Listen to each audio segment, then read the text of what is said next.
The Pack of Ragamuffins.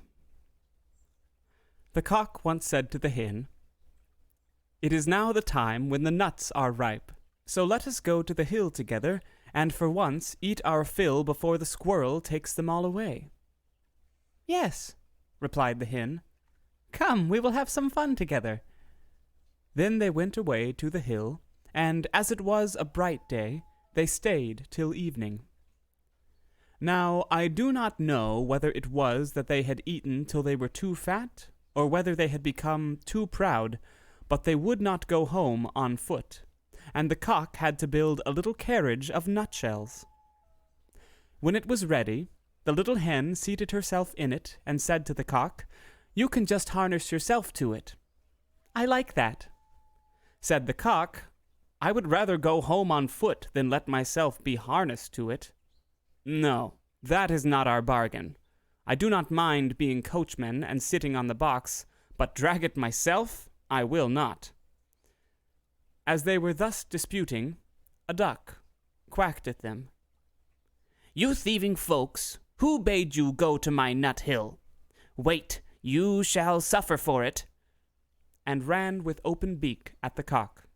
But the cock also was not idle, and fell boldly on the duck, and at last wounded her so with his spurs that she begged for mercy, and willingly let herself be harnessed to the carriage as a punishment.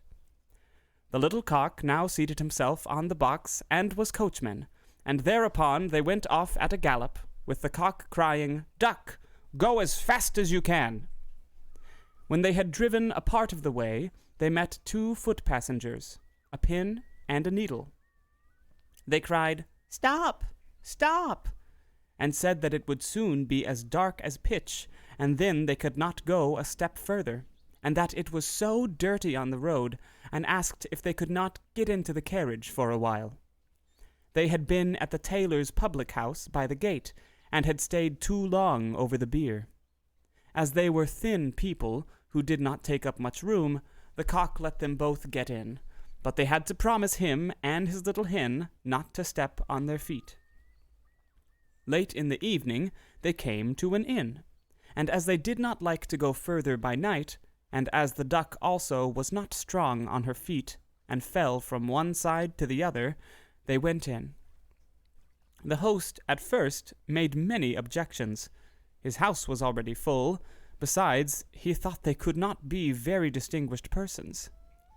But at last, as they made pleasant speeches, and told him that he should have the egg which the little hen had laid on the way, and should likewise keep the duck, which laid one every day, he at length said that they might stay the night.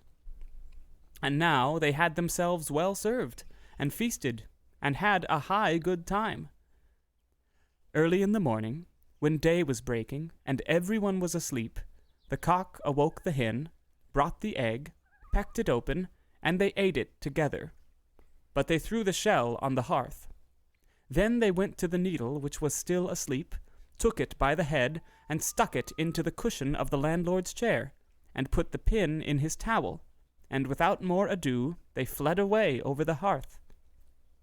The duck, who liked to sleep in the open air, and had stayed in the yard, heard them going away, made herself merry, and found a stream, down which she swam, which was a much quicker way of traveling than being harnessed to a carriage. The host did not get out of bed until a couple of hours later.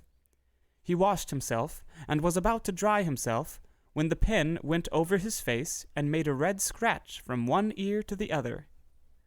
After this he went into the kitchen, and wanted to light a pipe, but when he came to the hearth, the eggshell darted into his eyes.